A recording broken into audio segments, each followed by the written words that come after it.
6 most disturbing moments caught on live TV footage. On the 30th of June 2025, a reporter named Liniel Du Why does this dude look like somebody's uncle, bro? Frazão went live from the Miriam River in Brazil to cover a tragic incident that happened there just a day earlier. In the early hours of June 29, a group of teenagers had decided to go for a swim in the river.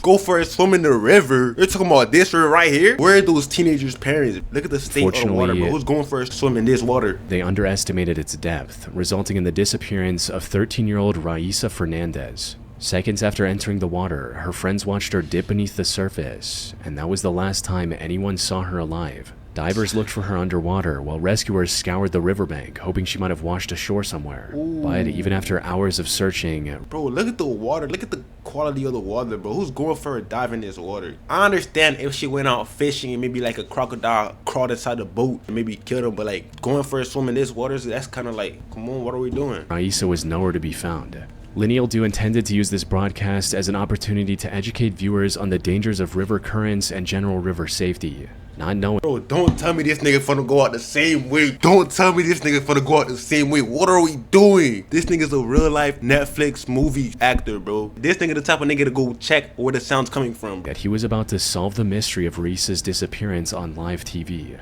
He took off his shoes and started slowly walking into the river while talking about the sudden increase in depth and how dangerous it can be for inexperienced swimmers. Quanto mais você desce, mais fundo fica. Ó, aqui, ó. Até que aqui... What language is this? Ó, e quanto mais você anda... Bro. Ó a diferença aqui já onde eu estou agora, ó. Então, pessoal, e ainda tem a corrente... I would not even trust going that far. You can't even see what's underneath the water.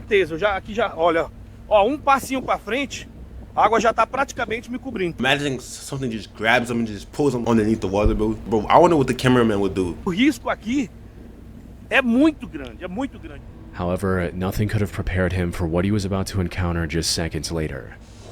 Ó a fundura aqui, ó. Oh my... Yo,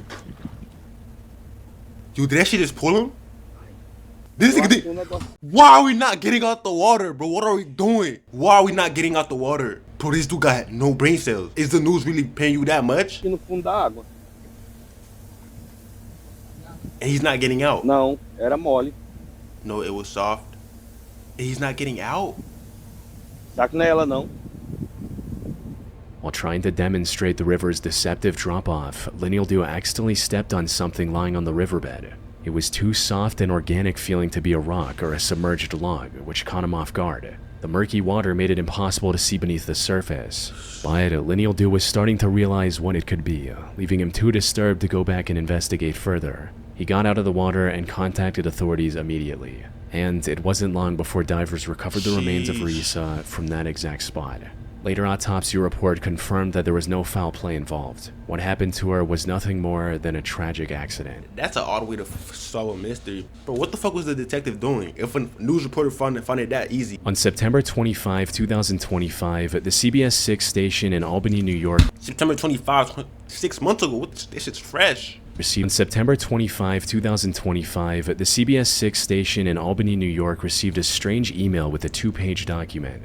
It contained a nearly incomprehensible rant featuring Arnold Schwarzenegger, archaic centuries-old... Arnold who? Schwarzenegger? Nah, he gotta be racist, bro. Imagine if this dude's white. If it's a white... no, he is white. If he's white, nigga, you know what that means. And a proposal to create a board of trustees with prosecutorial immunity. However, the most important aspect of this document wasn't its content. Instead, the reason it stood out among the hundreds of emails the channel received every day was its author, 53-year-old Lawrence Krauss, who also... Bro, what the fuck is going on with these niggas' haircuts? Honestly, what the fuck? What do you... Bro, I don't think this nigga stepped foot in the barbershop since 1978. Who is bro planning on sending that picture to? Selfie alongside the document. You see, Lawrence was currently under investigation for ending the lives of his own parents and getting away with it for over 8 years. It happened in August 2017. His Killing your own parents. 86-year-old father and 83-year-old mother were living out their retirement in their home in Crestwood Court in Albany, New York. And suddenly, they were gone without a trace. None of the neighbors saw them leaving or heard anything about where they were going. Their house was also left abandoned, with Lawrence only visiting it occasionally to collect mail, mow the lawn, and clear the snow. When asked about his parents, he claimed that they had moved back to Germany and won't be coming back. The neighbors had no reason to distrust Lawrence, so no one questioned their absence and life went on as usual. A distant relative even requested a welfare check in 2020, but the neighbors repeated the same explanation Lawrence had given, ending the officer's questioning without any further suspicion. It wasn't until mid-2025 that the Albany police became aware of something shady going on with the Kraus family. Someone had been collecting Lawrence's parents' social security payments, even though the two hadn't been seen in years. This resulted in the police launching a formal investigation, and after months, finally executed. No, he didn't. This nigga sliming his parents out over some social security number. I think I heard it all now, bro. Your bills can't be that high, brother. Executing a search warrant at the Kraus home on September 23rd. Over the next 48 hours, detectives collected thousands of financial documents and other evidence. More importantly, they discovered the remains of Lawrence's parents buried in the backyard. Lawrence likely knew that he was the prime suspect in this case, but instead of turning himself in or trying to run away, he made the unusual decision of sending this document to the local news network alongside his contact information. One of the directors at CBS 6 was familiar with the Kraus case and immediately jumped at the opportunity to interview Lawrence. After giving him a call, Lawrence claimed that he was willing to do a live interview with the channel only if they published his document on the internet for everyone to see. The network agreed, and less than an hour later, Lawrence was sitting with a CBS 6 reporter for a live. Even if they did die from old age, bro, why didn't you just report their death and have a proper funeral for them? How old was this nigga's parents when they had him? Lawrence was a bit hesitant at first, but after some pressure, he cracked and confessed to everything. I want to hear from you. Yeah. What did you do to your parents? I buried them in their property. You buried them in the backyard of that house in Albany. Right. Is that When even it actually legal? happened, when your parents died, did they know what was happening to them? Oh, yeah. And they knew it was at your hand? But yes, no one else's. Right. So they realized what you were doing to them as it happened. Yes. They knew that this was it for them, that they were perishing at your hand. Yes. I'm starting to think this was a sacrifice. Cause what do you mean they knew? How did you do it? Yeah, I can't talk about that. Well, you've just told us that Right. it was at your hand. Right. Were there drugs involved? Was No. there a suffocation? You suffocated them. You suffocated your parents. This nigga didn't even make it quick and easy for them. This nigga had to hate his parents. Made this confession so disturbing, however, was the way Lawrence tried to portray it as something righteous. His argument essentially boiled down to, my parents were suffering from old age, so I did them a favor. Even though the neighbors described the couple as elderly, they were by no means sick or bedridden. They had normal routines where they tended to their garden, shared mint leaves with neighbors' kids, and listened to Polish music every day. Their lives weren't nearly as miserable as Lawrence tried to portray during this interview. Now, it's unclear if he's severely mentally ill and genuinely believed everything he was saying, or if this interview was his way of trying to paint himself as the concerned son to earn the public's favor before his inevitable arrest. This nigga's a fucking psychopath. I know a psychopath when I see one, bro. They always have glasses. In either case, he had no way of escaping the consequences of his heartless actions. Hell He was no. arrested immediately after walking out of the network's building and he is just- currently awaiting trial for the death of his parents. He looks like he's about 83 years old too, so they might as well just take him out too at this point. On the night of October 28, 2023, the Utilita Arena in Sheffield, England was I never realized there were so many hockey fans out there. I really thought nobody really watched hockey for real. Like, that's how you know how big the world really is. All I see around me is just like football, soccer, basketball. You know, these like the three go-to sports. packed with over 8,000 spectators. They were there to watch the ice hockey match between the Nottingham Panthers and the Sheffield Steelers. The whole thing was also being broadcast live on TV for fans across the world, and the match started off completely normal. The first period ended without either team scoring a point. About 35 minutes later, the score was 4-2 in favor of the Sheffield. I ain't gonna lie, I low-key would watch hockey just because the fact that they got a rule that says if both players take off their gloves that you could fight. That's one of like the best rules out there in any sport, and that every sport needs a rule like that. Panthers needed to score soon if they wanted to make a comeback. So, one of their more renowned players, Adam Johnson, got a hold of the Dude, why does he look so familiar? puck and started pushing into the Steelers' defensive zone. But before he could reach the goal, the match got interrupted by one of the most tragic incidents in ice hockey history. As Adam was making his way to the goal, a different player of his team bumped into Matt Petgrave of the Steelers. This resulted in Matt getting launched in the air and slicing Adam's neck with one of his skates. For Oh my god. That shit hurt me, bro. those who don't know, professional hockey skates are sharpened to a razor's edge. So it took very little force to leave a deep laceration across Adam's neck, causing him to bleed profusely in That shit would have traumatized me for the rest of my life, bro. I would have never stepped foot in a hockey game ever again. front of both the live crowd and the TV audience. Medics at the arena tried to stop the bleeding, but the cut was too deep. He had already lost a lot of blood on the ice. Adam was then rushed to a nearby hospital. Unfortunately, despite going into surgery as quickly as possible, Adam couldn't survive the injury and passed away just hours later. Matt was arrested shortly after on suspicion that he had cut Adam on purpose. Nah, he got it because he's black. How could you possibly cut somebody? I promise you, a hockey game is never that serious to want to kill. However, investigators found no foul play in Adam's death and ultimately ruled it a tragic accident. The only silver lining in this entire case is that it resulted in the English Ice Hockey Association making neck guards mandatory for all players, something that would have likely prevented this from happening altogether. But at the time, wearing this protective gear was only a suggestion. Shit. R.I.P. him. On the evening of September 2, 2011, TVN, one of the biggest networks in Chile, was airing the latest episode of a show called Calle 7. It was a live game show where teams competed in various What could they possibly be pulling? challenges to make their way to the top, and this weekend's episode was supposed to be no different.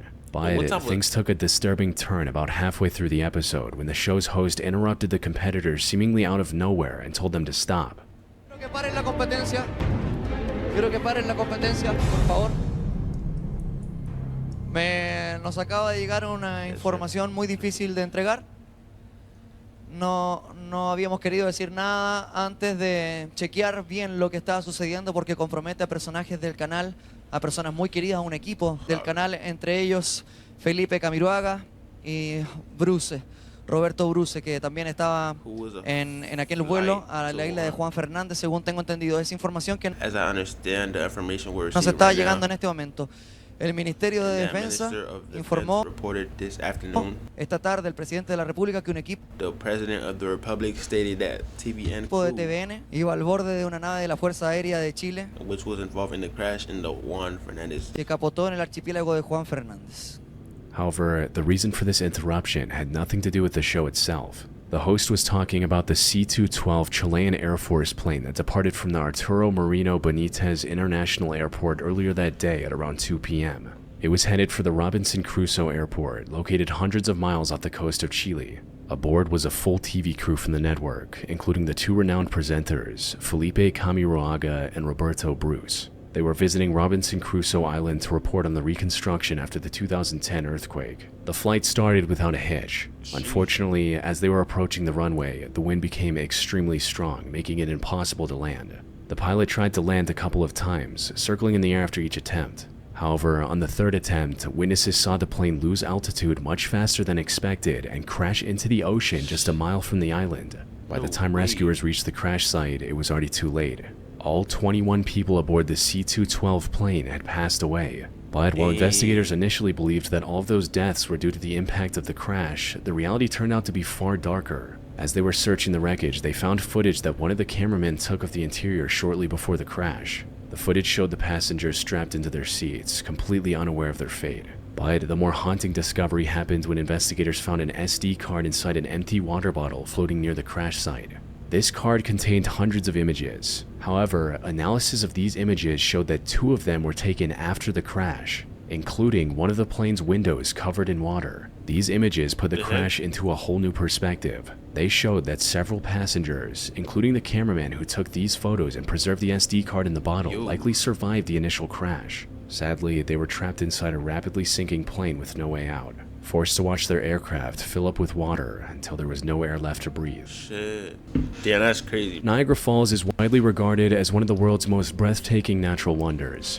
However, while the surface is undeniably beautiful, There's something I was swimming, but the tides on this thing looks crazy. If I get caught in this tide, call my insurance. I have insurance. I'm not going against it. Just wrap it up for me. falls hide the disturbing history of many who lost their lives to the currents. One such incident was captured live on TV on May 30, 1985, when reporter Phil Kavitz was hosting a section about real estate in front of the falls. Suddenly, in the background, the camera captured a man caught in the current behind Phil. The rushing water carried him to the edge of the falls before throwing him over the 170-foot drop. How did he fall? I look like he just jumped in there. Few have survived the fall from the Niagara Falls. He wasn't one of them. The treacherous terrain under the falls also made it difficult to retrieve his remains. Once recovered, investigators identified the man as 56-year-old Robert Ahrens and concluded that the act was deliberate. However, Robert was only one of the 5,000 bodies that have been recovered from the foot of the falls in the last 175 years. Many of these 5,000 deaths were intentional, but there were a lot that weren't. And unfortunately, surviving a fall from Niagara Falls is near impossible. Once you fall in, the cold water makes it extremely difficult to breathe, Off stuff like he jumped in there. Kind of like he making it jumped even in more challenging to swim to the surface. The water near the edge can also move at over 60 miles per hour, adding another layer of difficulty to an already impossible challenge. But the jagged rocks at the base of the falls is what marks the end for most people. Oh, that's a hard way to go out. Even if I did want to commit suicide, but that would definitely not be one of the routes I'm going down. On the 23rd of August 2010 at around 10 a.m., 21 tourists from Hong Kong returned to their tour bus after visiting the historic Fort Santiago in Manila, Philippines. Who thought about the name Hong Kong, bro? That's like such a weird name. I wonder what that means in China. They were also accompanied by 3 Filipino tour guides, and the trip had been going fantastic so far. But just as they were about to set out to the next location, they got interrupted by a middle-aged man in a police uniform. He was openly carrying multiple firearms, and his demeanor made it clear he wasn't afraid to use them either, something that became even more apparent as time went on.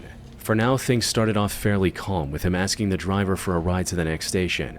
The bus driver tried to reject the request respectfully, explaining that he couldn't let him on because it was a private vehicle, not a public bus. However, the man wasn't having any of it. As soon as the bus driver rejected, Just wait for the public buzz, bro. It's not that serious. What are we doing? I took the public buzz. It's not that bad. Stay down on your phone the whole time. You're gonna be alright. They're gonna get you to point A to point B. his request, he equipped one of his firearms and claimed that he was taking the bus hostage. This was 55-year-old Rolando Mendoza, a police officer with nearly 30 years of service. But he'd recently been fired over drug charges that Rolando claimed were untrue. Getting fired left him with no pension after 3 decades of hard work. And while he tried to fight for his job through official means, his superiors wouldn't listen. In an act of desperation and defiance, Rolando took this bus full of tourists hostage and presented a single demand: he wanted his job back. The situation so far looked fairly manageable, with 2 of his former colleagues establishing communications without any pushback. They were even able to convince him to release a few of the hostages. Granting his relatively simple demand would have been easy. I ain't gonna lie. If I had a few hostages, bro, I'm asking for at least $1 million, bro. Now I'm not saying that I would ever do something like that. Come on, bro. I'm just saying, like, 30 years just not getting no type of retirement plan. Like, they might as well just give his ass a military discount at least. But what followed was one of the biggest hostage disasters in the country's history, all because those in charge couldn't agree on the next move.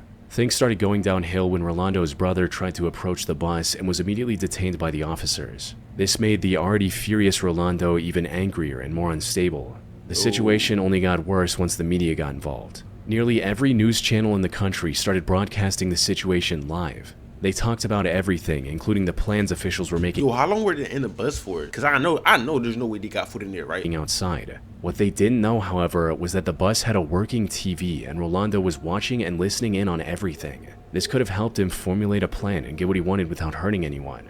Unfortunately, the lackluster response from the officials made a peaceful resolution near impossible. His anger reached a boiling point when he saw how his brother was being treated by the police on live TV. This resulted in Rolando getting blinded by rage and opening fire on the hostages. Around the same time, the bus driver managed to free himself from the handcuffs Rolando put him in. This resulted in Rolando getting blinded by rage and opening fire on the hostages. Around the same time, the bus driver managed to free himself from the handcuffs Rolando put him in and escaped through the driver's side door. Nigga, what type of handcuffs? This nigga got his handcuffs from Dollar Tree. How are you generally slipping out of handcuffs? Unfortunately, while he was able to remain unharmed, other hostages weren't as lucky, since, according to the bus driver, they were all dead, leaving Rolando alone in the bus. This revelation gave authorities the go-ahead to surround the bus and try to break in without any more casualties. But Rolando wasn't willing to go down without a fight.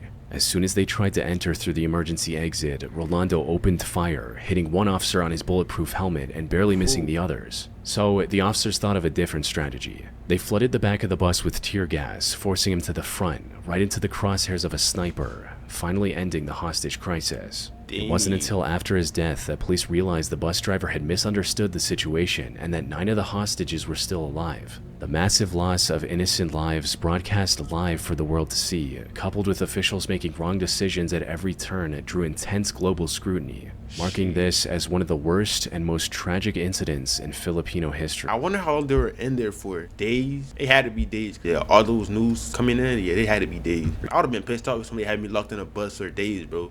I would have just called my Uber.